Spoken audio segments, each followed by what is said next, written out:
The app, available from the App and Play Store.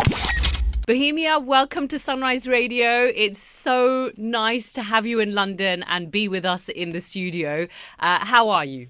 Thank you so much for having me. It's an absolute honor to be on such a historic radio station. Absolutely fantastic. So, Bohemia, you're here. You're performing in the UK, I believe, for the first time. Is that correct? Well, not technically, but I would say I haven't been here in over a decade. Okay. So might as well be. Yes, I was just going to say it might as well be. So tell me firstly, why has it taken you so long to, let's say, come back and perform in London? It's something that's been part of my struggle as an artist. I'm an independent thinker. My philosophies are very, very personal to me that I instill in my music and my lyrics. And then I fight a very, very big sort of industry that's against people like me. Usually the way industry is made up is an artist is usually a slave to a system. I refuse to do that. A lot of time, I mean, over a couple of decades of me as an artist, I've been like seriously misjudged because of my demeanor, the way I look. I look like a guy who might hang out with some gangsters in a club or on a block. But little do people know that I'm probably in the Desi music industry. I'm the only artist who's read the most books, who's done the most research on my genre. Extensive, amount of experience living in California as to what the culture of hip-hop and music is. So I'm a force to be reckoned with. You cannot, manipulate me. I mean, I've consistently been tied into contracts, consistently been pulled down by companies, other fake and less deserving artists have been propped up against me as a competition with tons of writers and producers and musicians and conglomerate of people supporting them, whereas I'm a one-man army. I do my lyrics, my concepts, my music, all comes out of me. Only thing that happens when I'm making my music is my wife making me coffee. That's the only external support I have. No other person. So now I do music that's just for entertainment. I do need to pay my bills. But as an artist, I've been hindered over my whole career. That's okay with me. That's why it's taken me 10 years just to reach you. I will be performing in Karachi, where I'm born. And that show is going to be my first show there, which is also baffling. Hey, man, what you been doing? Well, what I've been doing is I've been fighting an industry that's really, really, really old, and I think the new thinkers need the chance to be in a position where they're in charge, and that might change things. But so my next question to you is that you have just mentioned as an artist that you faced all these challenges. Do you think now that we're in 2024, do you think that it's a little bit different and people are a little bit more accepting of the genre of your music and just you as a person? Because I personally do feel that the music industry has changed vastly over the last few years. We know that you have been there from day one and you are one of the pioneers of your genre of music. So do you feel that it's changed today where we stand? I mean, everything's always changing in that sense, then yeah. But is it changed for the betterment of artists like me? I'm not so sure. I think the way things move now is via social media, which gives people more power. Now that's a good thing. I think so. That's a good. It's a direction that might be better for artists like me in the future, but it might take more time, I think. That's interesting that you've said all of this. Now, tell me a little bit about the concept, because you said you're just a one-man show. Everything that you do is all you. So tell me a little bit about what we can expect from your performance on Sunday in London at Scala King's Cross. Well, we're just gonna celebrate my music. That's what I do on stage. I have a lot of loved ones in the UK and the London area that have been messaging me, reaching out to me. So I can't wait to perform for them live and share my music with them. And I think it's overdue. Well overdue. Well overdue. I mean, like, we play your songs, especially because we're a Bollywood station, so it's mainly a lot of, like, the film soundtracks that you've done. Tell me about your experience that you have worked when you've worked in Bollywood. I mean, can we see more of that coming anytime soon? No, I think the industry has its own ways of sort of maintaining a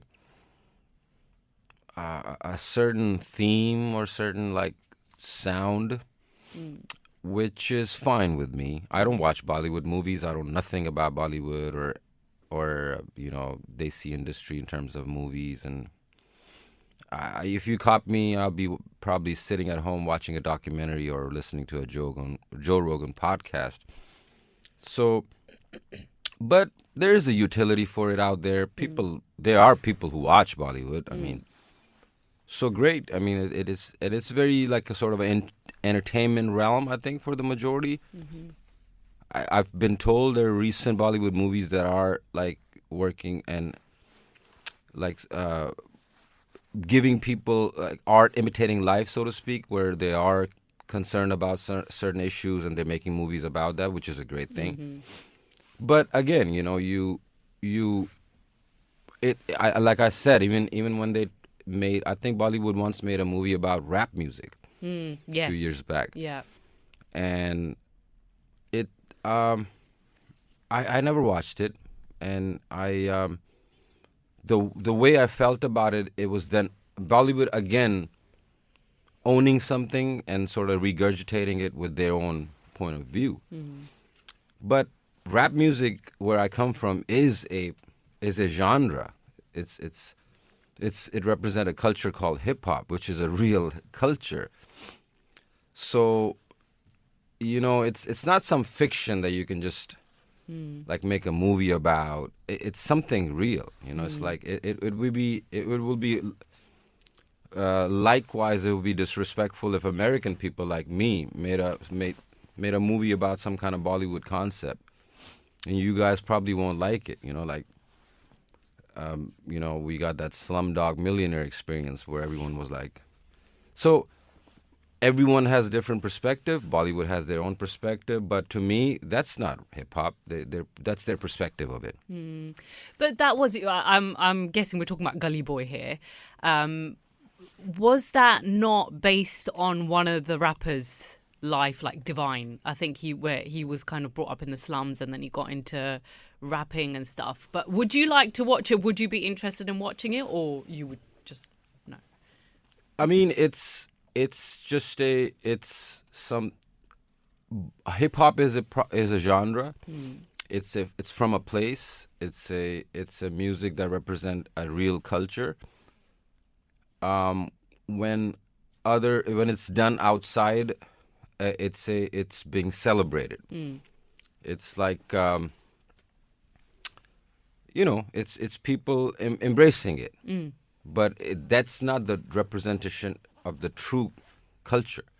That's not what hip hop is. That's what hip hop did to a kid in India, so to speak. Right. Yeah.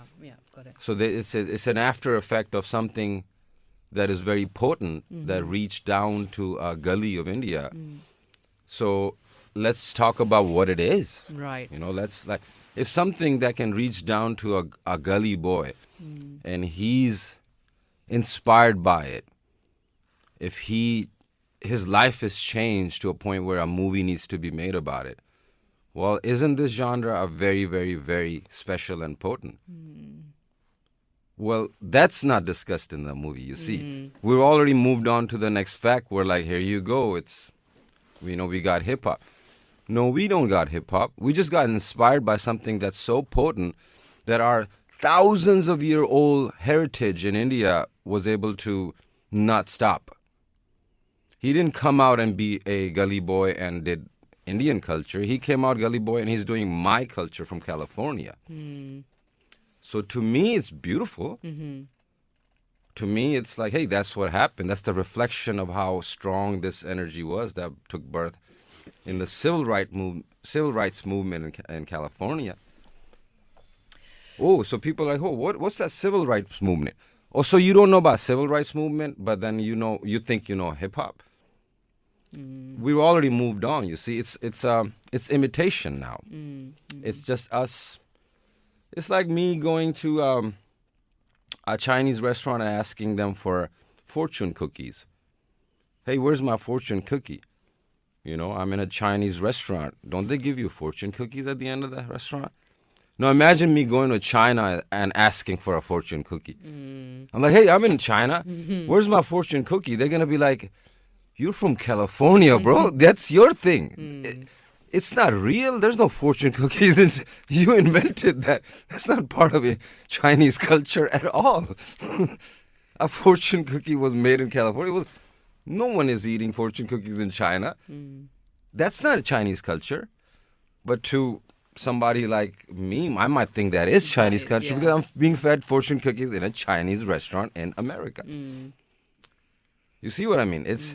It's us looking at a Chinese culture and making a fortune cookie out of it and say, hey, this is Chinese culture. It's not. It's us appreciating it. It's us going, hey, this is how thing has inspired us. And that's how special it is. I don't see American people necessarily embracing Desi culture like that. I don't see a kid in America, necessarily getting up and saying, hey, I want to learn Punjabi today. That's not happening. So what would you say to the next gen, let's say, on the importance of the kind of music that you make? Like, how would you want to educate them? I don't need to. I think rap music itself, like, it is a vehicle that lets you be yourself and express yourself. It's a genre that's built in a certain way where it lets you do that. And kids are doing that. I think there's a lot of great rappers out there that are doing that now. Okay. Now, you also, I believe, have received your first ever award as a Punjabi rapper in the UK Parliament. Tell me a little bit about that. What was the award and how are you feeling about that? Absolutely fantastic. It was just an honor to be in a building that partially 1,000 years old and certain parts 300-year-old. Just seeing the construction, the pictures, it was really breathtaking. I mean, pictures don't do justice. When you walk through that building, you literally are. So it was amazing just being there. I'm thankful to Samara Events, Haq Paji, everybody that helped me achieve that and get, and help me have my voice being heard. But at the same time, this is a beginning, I think. I'm glad that, they say squeaky wheel gets the grease, and I've been kind of, in my recent interviews and posts, I've been kind of being the squeaky wheel. As of a couple of years, I'm out of all contracts, so I'm a independent artist. So that's why I have no filter now. You don't need the filter now. Now I say whatever I feel like saying. My younger rappers that are in the scene, that are bigger superstars, they love me as a older Paji, and they give me the respect. So now I'm gonna be that older Paji. I'm gonna say whatever comes to my mind, and it's beautiful to be at this age. So that being said, I think this award is a beginning. I'm thankful to the UK Parliament for honoring me with that. But I hope that it's a beginning of something, my journey towards my NGO career, my journey towards giving back for the youth, and it's time for me to give back so much love that everyone's given me. That's amazing. Well, thank you so much for coming here. It was an absolute honor to finally speak to you in person. So Bohemia performing in London after a long, long time. Scala King's Cross. For tickets, please do call 07850 742 143. Bohemia, thank you so much. Thank you. Thank you. The app available from the App and Play Store.